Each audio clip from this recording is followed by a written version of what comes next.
Assalamualaikum warahmatullahi wabarakatuh. Selamat sore semuanya. Baik ya, perkenalkan nama saya Selan Roktaviani Putri dengan NPM 20201450450010. Di sini saya akan menjelaskan mengenai materi pembelajaran ya untuk mata kuliah manajemen pembelajaran ya. Ini ada di pertemuan 3 yaitu mengenai perencanaan dari strategik pendidikan. Ya, sebelumnya di sini ada yang udah tahu belum apa itu perencanaan? Ya, di sini perencanaan di sini ya buat anak-anak semuanya. Teman-teman juga ya, perencanaan di sini adalah sebagaimana persiapan ya. Persiapan ataupun sebagai dasar juga sebelum kita menentukan action kita nih untuk mencapai suatu tujuan.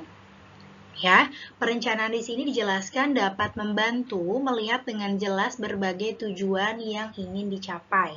Ya, dalam hal ini berbagai pilihan yang ada tersedia dan saling mempengaruhi. Jadi perencanaan sendiri di sini sangat penting sekali ya. Tentunya dalam kita mencapai suatu tujuan ya. Tentunya juga di sini ya itu seperti perencanaan dalam strategi pendidikan ya. Dalam pendidikan supaya prosesnya itu berjalan dengan lancar ya, dengan sesuai waktunya begitu ya, dapat disesuaikan. Tentunya tidak dipungkiri kita ini sangat butuh dan perlu perencanaan ya teman-teman ya. Perencanaan sendiri juga dapat mengupayakan untuk mencapai hasil yang lebih luas ya, lebih baik ya dengan keterbatasan sumber daya yang ada. Ya, jadi Ibu di sini tentunya di Indonesia sendiri ya dari segi kualitas sumber daya pun yang memang kurang gitu ya. Keterbatasan sumber daya juga kurang ya di setiap beberapa daerah pelosok tentunya ya. Tapi dengan adanya perencanaan ini bisa menghasilkan hasil yang lebih bagus, hasil yang lebih luas ya. Walaupun di sini kita untuk dari segi sumber daya sendiri mengalami keterbatasan ya. Lalu perencanaan juga berkaitan dengan masa depan ya, atas kejadian masa lalu begitu ya. Dengan adanya perencanaan, tentunya kita juga bisa melihat nih ya, mengevaluasi begitu ya, kejadian ataupun hal di masa lalu yang memang harus kita perbaiki begitu ya. Kita bahas juga di dalam si perencanaan tersebut ya. Ya, lalu di sini perencanaan juga sebagaimana batu loncatan untuk membuat suatu keputusan ya.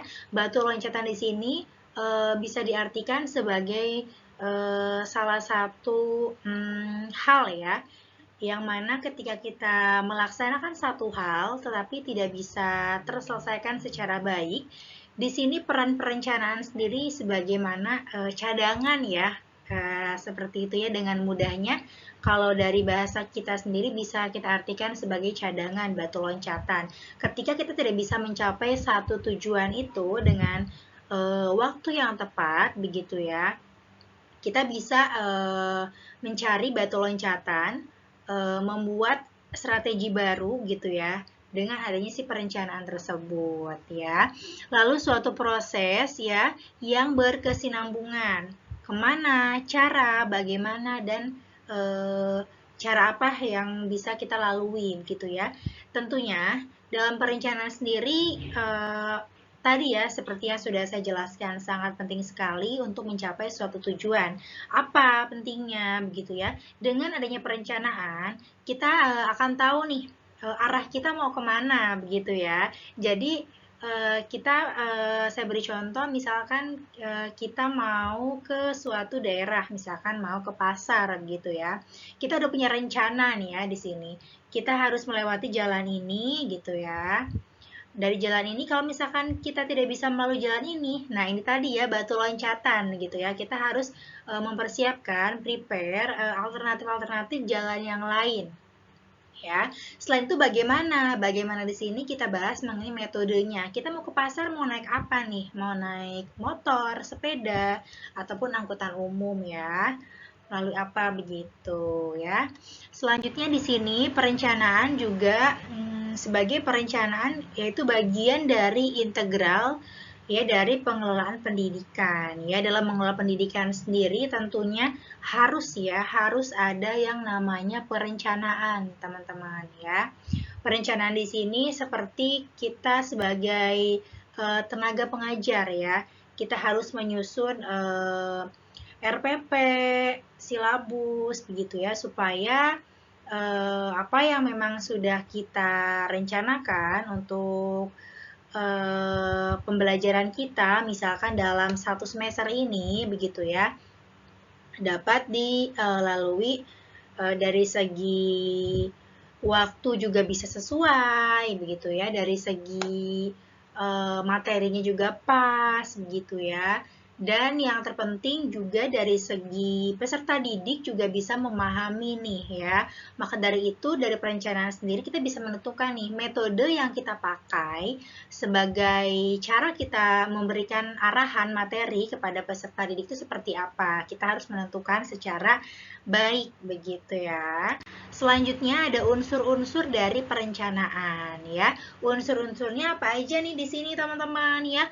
Yang pertama ada tujuan yang ingin dicapai. Tentunya ya dalam setiap hal ya, kita harus tahu nih tujuan kita itu sebagai tenaga pendidik, misalkan tenaga pengajar begitu ya. Tujuan kita mau apa begitu. Misalkan dalam belajar matematika, saya beri contoh ya. Tujuan saya ingin peserta didik yang saya arahkan materinya, yang saya berikan penjelasan, dapat memahami bagaimana cara menghitung, misalkan. Dapat memahami bagaimana cara menghitung perkalian dari, misalkan, perkalian angka ratusan gitu ya, secara mudah. Nah, begitu. Yang kedua, di sini sumber daya yang tersedia ya. Maksudnya di sini saya harus bisa memanfaatkan sumber daya yang ada gitu ya, fasilitas yang ada gitu ya. Baik itu berupa dana ya dijelaskan di situ, tenaga gitu ya, metode ataupun peralatan dan sebagainya begitu. Jadi dengan peralatan yang ada di kelas atau ruangan ya selama proses belajar, gimana caranya gitu ya saya memanfaatkan peralatan yang ada dan menggunakan metode begitu ya, metode apa yang sesuai supaya si peserta didik dapat memahami nih ya, dapat memahami metode dari yang saya ajarkan begitu, dapat memahami dari mata pembelajaran yang saya ajarkan, yang mana tujuannya mengerti tadi ya, memahami begitu ya. Misalkan perkalian angka 100, misalkan seperti itu. Selanjutnya ada jadwal kerja untuk menggunakan sumber ya. Tadi guna mencapai tujuan yang ditetapkan. Jadwalkan kerja ya, kita buat penjadwalan gitu. Misalkan dalam suatu pertemuan ternyata ada beberapa siswa yang masih belum bisa paham, masih belum mengerti begitu ya apa yang memang sudah ditentukan tujuannya. Kita buat penjadwalan ulang teman-teman ya. Untuk minggu ini misalkan belum selesai, kita jadwalkan ulang di minggu depan supaya si peserta didik bisa terus belajar, menghafal, memahami. Jadi di minggu depan, di pertemuan berikutnya, peserta didik bisa paham ya teman-teman ya, bisa mengerti begitu apa yang memang sudah kita ajarkan. Jadi tujuan dari si tenaga pengajar itu pun akan tercapai karena itu tadi ya, bisa memanfaatkan sumber daya yang tersedia baik itu berupa dana, metode yang digunakan juga sesuai gitu ya, peralatan yang ada juga dimanfaatkan begitu ya. Dan yang terpenting juga kita harus mengevaluasi begitu. Untuk evaluasi kita tidak bisa langsung ya pada saat itu juga begitu ya. Mungkin evaluasi bisa kita bisa kita lakukan itu tadi ya setelah dilakukan penjadwalan ulang begitu. Selanjutnya ada strategik ya. Strategik di sini merupakan filosofi yang berkaitan dengan alat untuk mencapai tujuan. Ini pendapat dari Skinner ya. Seperti halnya pemain sepak bola ya, teman-teman. Pemain sepak bola itu ada strategi tersendiri dari setiap timnya begitu ya. Cara-cara tersendiri begitu ya supaya dalam rangkaian pertandingan begitu ya. Kita bisa tahu nih strategi lawan seperti apa begitu ya. Jadi dengan di sini tercapainya suatu tujuan dari tim itu sendiri ya.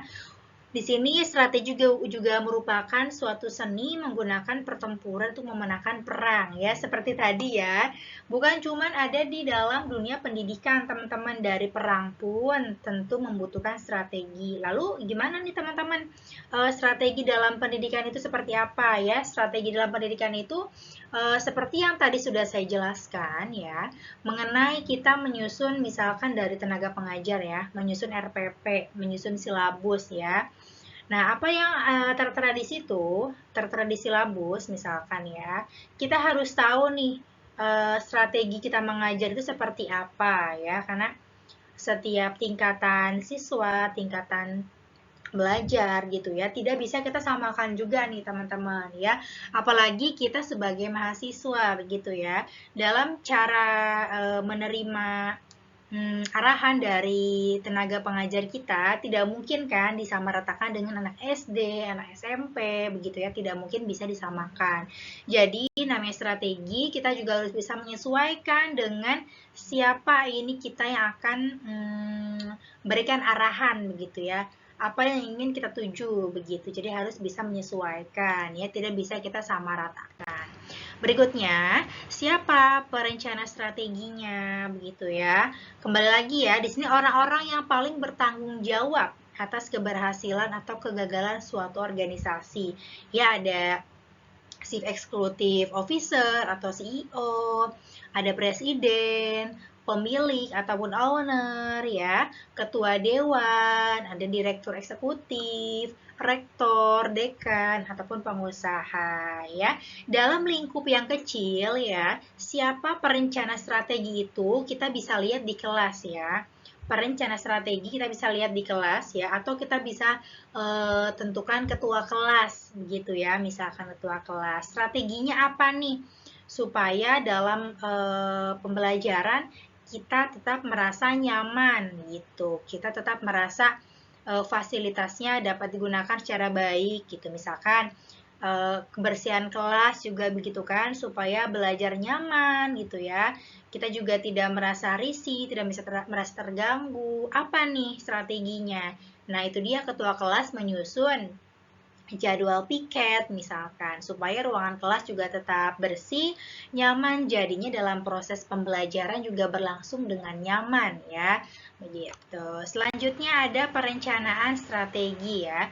Strategik di sini ya, merupakan proses perencanaan jangka panjang ya, yang disusun dan digunakan untuk menentukan dan mencapai tujuan dari suatu organisasi ya. Organisasi di sini bukan terkait dari segi bisnis saja ya, teman-teman ya. Karena suatu sekolah ataupun sekolahan ya, atau lembaga pendidikan itu juga suatu organisasi ya.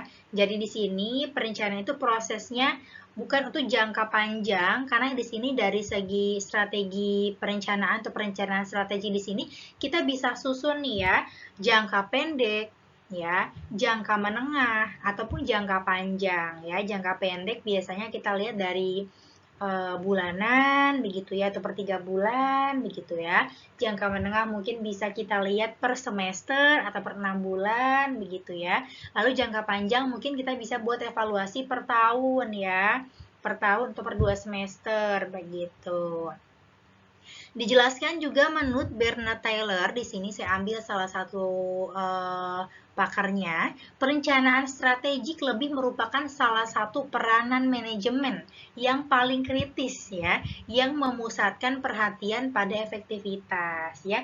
Jadi perencanaan strategik di sini yang dijelaskan oleh Bernard menekankan untuk kita lebih fokus terhadap efektivitas ya, dari segi waktu begitu ya. Dari segi waktu harus dilihat waktu yang kita gunakan berapa lama, kira-kira cukup atau tidak nih ya.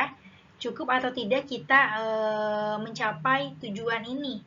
Ya, apa nih caranya? Gimana caranya begitu ya? Itu tadi kita harus menyusun strategi ya, dari mulai metodenya, begitu seperti apa, gitu ya, caranya, gitu ya, alat peralatannya, gitu ya, mesinnya, misalkan yang kita gunakan seperti apa, harus diperhatikan sedemikian rupa, supaya dalam tempo waktu yang memang sudah kita tentukan, begitu ya, tujuan kita juga tercapai, begitu teman-teman, ya.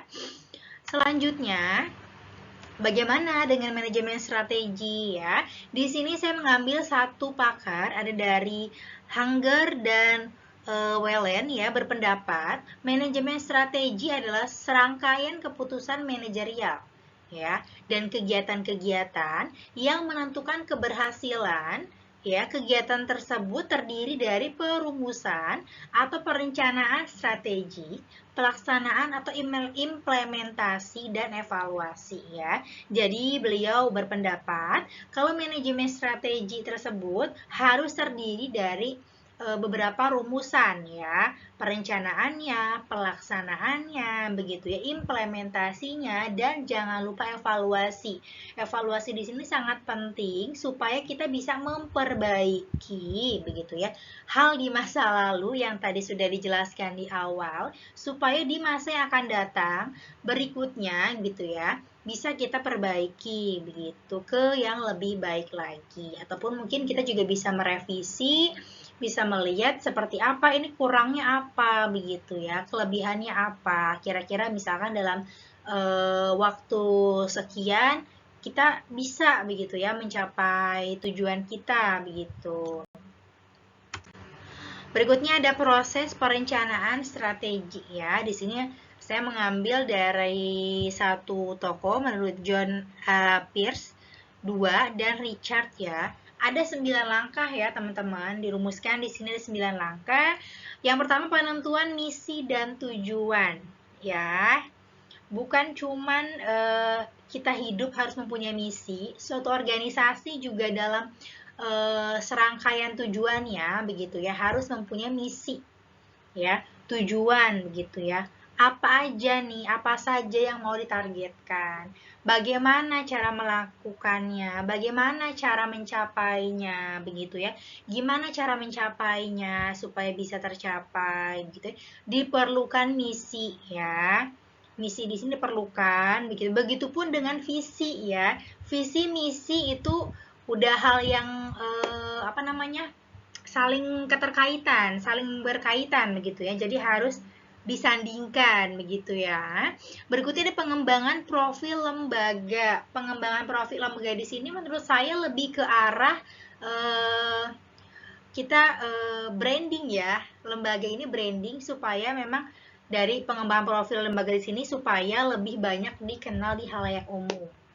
Ya, lembaga pendidikan contohnya begitu ya dengan mengikuti perlombaan-perlombaan, perwakilan, begitu ya, dari mulai tingkat kecamatan, misalkan kota, provinsi, ataupun tingkat negara, begitu ya. Itu akan membuat profil lembaganya semakin dikenal, begitu ya, dan semakin bagus juga begitu penilaiannya. Selanjutnya ada analisa lingkungan eksternal ya. Ini kaitannya dengan mikro dan makro ya, teman-teman. Lalu ada analisa internal perusahaan atau lembaga pendidikan di sini ya. Dari kekuatannya, kelemahannya kita harus tahu ya, begitu ya. Kekuatan kita apa nih yang harus kita tonjolkan begitu dan kelemahan kita apa? Gimana caranya si kekuatan kita lebih menonjol daripada si kelemahan kita begitu ya. Lalu ada identifikasi kesempatan dan ancaman strategi. Kita harus mengidentifikasi ya. Ini penting juga ya, analisa SWOT-nya juga sangat penting karena kita harus tahu nih kekuatan kita apa, kekurangannya apa, lalu kita harus mengidentifikasi kesempatan yang ada ya dan mengidentifikasi ancaman strategik yang ada gitu ya. Contoh kecilnya kita bisa ambil dalam mengajar ya. Dalam mengajar kita harus tahu kekuatan kita apa ya, kita tonjolkan begitu, tonjolkan sebagaimana kita dalam proses mengajar. Kelemahan kita gimana caranya kita menutupi kelemahan kita nih supaya tidak bisa diketahui kalau bisa begitu ya. Tapi Kita juga harus tahu nih identifikasinya, misalkan di kelas gitu ya, kesempatan yang ada ini apa yang sekiranya cocok dalam kita menyampaikan materi supaya anak-anak ataupun peserta didik paham apa yang memang sudah kita sampaikan. Lalu ancamannya apa? Biasanya ancamannya di sini anak-anak begitu ya. Ada yang sibuk sendiri, ngantuk begitu ya, apalagi mahasiswa sore begitu ya. Udah kerja paginya gitu ya, pulang sore harus ke kampus, kuliah. Jadi campur aduk begitu ya teman-teman. Gimana caranya kita harus membuat ancaman yang ada itu menjadi sebuah kesempatan yang baik. Ya, kesempatan buat kita lebih bisa menyeimbangkan yang ada begitu ya dalam proses pembelajaran supaya peserta didik juga paham begitu ya. Selanjutnya ada pembuatan keputusan strategik ya. Pembuatan keputusan strategi di sini biasanya ditentukan oleh petinggi-petinggi organisasi ya, lembaga-lembaga sekolah seperti mungkin kepala sekolah, wakil kepala sekolah ataupun mungkin guru ataupun wali kelasnya gitu ya. Kalau dari luar dari lingkup kelasnya begitu. Selanjutnya di sini ada pengembangan strategi lembaga. Ya, pengembangan di sini juga bisa dilakukan oleh si kepala sekolah begitu ya. Atau mungkin pengembangan strategi lembaga di sini bisa juga disusun oleh guru-guru kelas gitu ya. Lembaga di sini bukan berarti kita dalam lembaga antar sekolah gitu ya. Dari lingkungan internal sendiri, tiap kelas juga harus bisa melakukan pengembangan strategi yang biasanya dilakukan oleh wali kelas ataupun dosen-dosen PA mungkin ya, supaya si peserta didik kelasnya ini bisa membuat terobosan-terobosan baru begitu ya. Lalu implementasi strateginya ya, jangan lupa nih setelah kita melakukan pembuatan strategi sudah dikembangkan strateginya, implementasinya juga jangan sampai lupa ya teman-teman ya. Nah, setelah implementasi kita lakukan ya, di sini ya, peninjauan kembali atau evaluasi. Apa yang kurang gitu. Apa yang belum dilakukan begitu. Apa yang sudah disusun dalam pembuatan keputusan tapi nggak dilakukan apa. Ya, begitu. Dampaknya apa nih, baik atau buruk begitu. Bila dampaknya baik, kita bisa gunakan strategi itu di pembuatan strategi berikutnya gitu. Tapi misalkan ternyata strategi ini dampaknya kurang baik nih, kurang efektif. Mungkin kita tidak usah gunakan di pembuatan strategi berikutnya. Begitu ya. Selanjutnya ada elemen-elemen strategi ya. Di sini situasi seni situasional ya, teman-teman ya.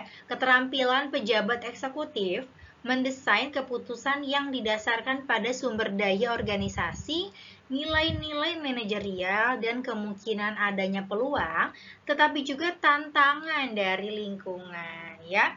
Di sini tentunya peranan leadership sekali ya.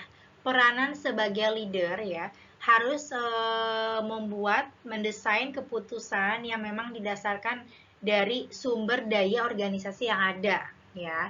Walaupun minim sumber daya yang ada, keterbatasan sumber daya yang ada begitu ya, tetapi kita harus bisa memanfaatkan nilai-nilai manajerial yang ada.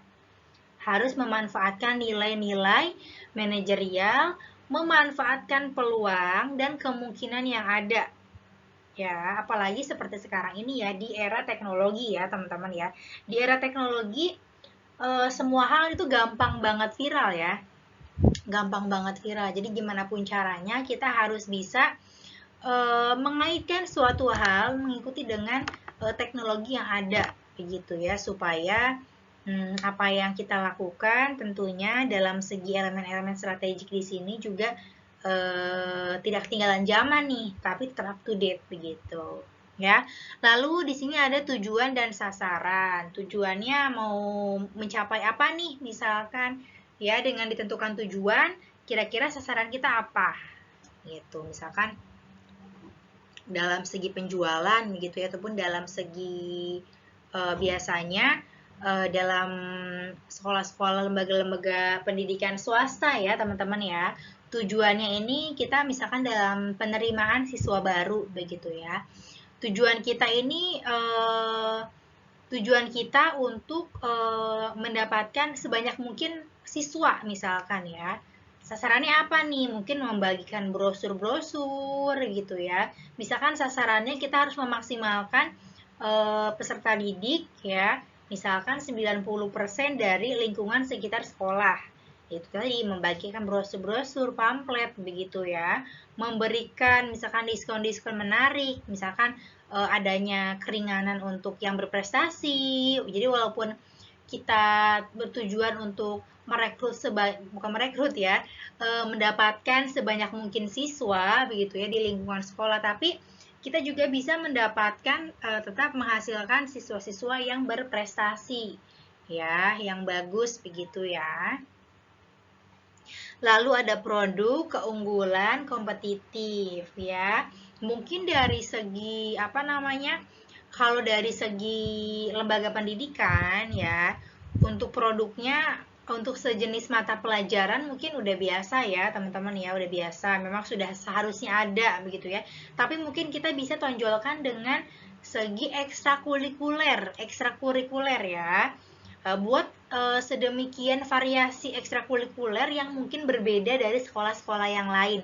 Apa? Ini akan menjadi keunggulan kompetitif kita ya, sebagaimana lembaga pendidikan misalkan yang swasta begitu ya, karena kan yang memang persaingannya terlalu tinggi gitu ya, terlihat sekali dari sekolah-sekolah atau lembaga-lembaga pendidikan swasta ya. Lalu ada pola keputusan, kebijaksanaan dan program gitu ya. Program di sini mungkin program untuk siswa berprestasi begitu ya. Kita bisa berikan beasiswa misalkan ya. Ada destinasi yang merupakan rute menuju ke tempat persinggahan terakhir, yaitu sasaran sebagai tempat pemberhentian ya. Tempat pemberhentian sendiri di sini keputusannya seperti apa begitu ya, bisa ditentukan. Terus ada sumber daya dan lingkungan. Ya, lingkungan tadi seperti apa, masyarakat sekitar begitu ya, kondisi lingkungannya begitu ya. Strategis atau tidak, sumber daya yang ada mungkin seperti tenaga pengajar ya, sarana prasarana gitu ya, yang bisa dimanfaatkan secara efektif dan efisien ya, supaya itu tadi tujuannya bisa tercapai ya. Lalu ada program yang bertindak. Seperti tadi ya, program yang bertindak mungkin seperti pemberian beasiswa begitu ya, atau keringanan bagi yang kurang mampu supaya bisa tetap bersekolah begitu ya. Selanjutnya di sini ada yang tadi ya lanjutannya. Ini kita next aja. Ya, ini ada prinsip perencanaan strategik ya. Yang pertama ada strategi formulation yang meliputi perumusan visi, misi, dan nilai ya. Seperti yang tadi sudah dijelaskan, visi dan misi sangat penting ya tentunya dalam perumusan strategi. Ya, apa yang mau kita capai dan bagaimana kita cara mencapainya harus dijelaskan secara rinci. Ya, berikutnya ada pencermatan lingkungan internal ya. Kita harus tahu lingkungan internalnya seperti apa, kondisinya, kelebihannya, kekurangannya, begitu ya. Lalu kita lihat kembali pencermatan lingkungan eksternalnya, peluangnya apa nih di eksternal ya. Peluangnya apa yang bisa kita manfaatkan sebagai peluang begitu ya. Lalu ada kesimpulan analisis faktor internal dan eksternal ya. Dari pencermatan internal seperti apa, dari pencermatan eksternal seperti apa. Di sini kita buat kesimpulan ya. Ini secara garis besar keseluruhan internal dan eksternal, misalkan kita harus buat strategi seperti apa, visinya apa, dan bagaimana cara mencapai visi misinya. Ya, yang kedua ada strategi implementation yang meliputi analisis pilihan strategi dan kunci keberhasilan. Ya, ada juga penetapan tujuan, sasaran dan strategi yang kaitannya dengan kebijakan, program atau kegiatan. Kebijakan yang ada apa? programnya apa, misalkan beasiswa ataupun siswa kurang mampu. Ini saya berikan contoh untuk lembaga pendidikan ya teman-teman ya. Dan kegiatannya yang berkaitan mungkin kegiatan lomba-lomba begitu ya, ekstrakurikuler begitu dan sebagainya ya. Berikutnya ada sistem pelaksanaan, pemantauan dan pengawasan ya. Setelah semuanya digerakkan, action, implementasinya sudah jalan ya. Jangan lupa kita laksanakan juga pemantauan pengawasan supaya apa yang berjalan itu sesuai dengan rules-nya, sesuai dengan strategi yang ada ya, supaya cepat juga dalam mencapai tujuan yang sudah ditentukan ya. Berikutnya ada strategi evaluation yang meliputi pengukuran dan analisis kinerja, pelaporan dan pertanggungjawaban. Ya, dari implementasi yang tadi sudah kita lakukan pengawasan, jangan lupa untuk kita lakukan evaluasi. Ya, analisis kinerja dan pertanggungjawaban ya. Kurangnya apa, yang harus diperbaiki apa, begitu ya, supaya berikutnya bisa dilakukan secara maksimal lagi. Selanjutnya di sini ya, sekolah sebagai sistem ya. Di sini ada siswa ya, ada PBE, masyarakat, orang tua, lingkungan alam dan sebagainya, guru, sarana, biaya sekolah ya, prasarana, metode dalam belajar, manajemennya, yang berakhir ke dalam semua itu ya, dari mulai masyarakat, siswa, guru dan sebagainya. Kita bisa lihat dalam bagian tersebut semuanya menuju ke satu tujuan, yaitu PBM ya. Hasil PBM ya, hasil PBM diproses implementasi yang menghasilkan lulusan yang berkemampuan ataupun yang di DO gitu. Selanjutnya ada aspek sosial ekonomi dan kemasyarakatan dalam perencanaan pendidikan ya. Ada aspek sosial ini meliputi tingkat pertumbuhan ekonomi ya, GNP bangsa Indonesia, tingkat stabilitas ekonomi, peluang keterlibatan pelaku ekonomi, mengolah sumber daya ada ya, begitu ya. Tingkat kemampuan dan keberhasilan sebagai pelaku bisnis internasional maupun global ya.